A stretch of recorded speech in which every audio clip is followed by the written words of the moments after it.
3 plan asuransi yang paling laku di pasaran. Sebelum kita mulai bahas, aku mau disclaimer dulu bahwa data ini adalah berdasarkan data dari nasabah aku pribadi. Jadi setiap agent bisa jadi punya data yang berbeda ya. Tapi ini adalah 3 produk asuransi yang paling laku berdasarkan nasabah-nasabah aku. Di nomor 3 ada plan asuransi warisan. Kalau di nasabah-nasabah aku, plan warisan itu salah satu yang paling laku. Alasannya adalah karena melalui asuransi kita bisa memberikan warisan kepada generasi selanjutnya dengan harga yang lebih murah. Contohnya, kalau kita misalnya mau memberikan warisan 10 miliar. Kan kalau misalnya kita mau kasih warisan 10 miliar, kita harus punya dong uang 10 miliarnya.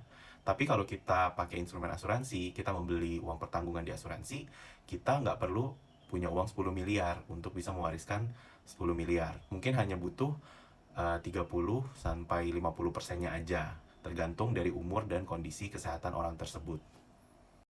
Plan asuransi warisan ini juga cukup laku biasanya untuk orang-orang yang sudah berumur lanjut usia, terutama juga mereka-mereka yang secara finansial sudah cukup dan sudah mulai memikirkan untuk memberikan warisan. Di nomor 2, plan asuransi yang paling laku kalau di aku itu ada namanya income protection.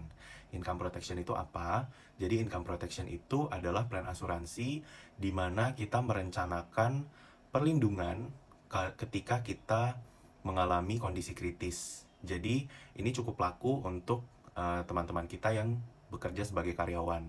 Mereka kan punya income, punya gaji setiap bulan.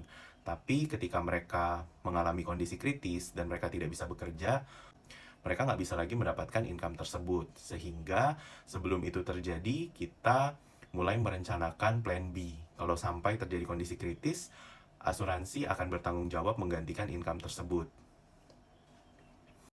Lalu di nomor 1, dari plan asuransi yang paling laku dari nasabah-nasabah aku, itu adalah asuransi kesehatan. Aku bersyukur banget bahwa semakin adanya kemajuan zaman, kita juga semakin sadar akan pentingnya proteksi kesehatan.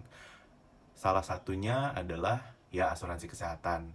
Ada juga yang lebih memilih BPJS, dan itu nggak masalah, karena yang penting kita sadar bahwa kesehatan itu penting, dan kita mulai melakukan perencanaan in case yang terburuk itu terjadi.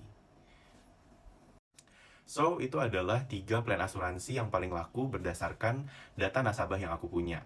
Buat kalian yang punya pertanyaan lebih tentang asuransi ataupun tentang perencanaan keuangan, kalian boleh DM aku secara personal.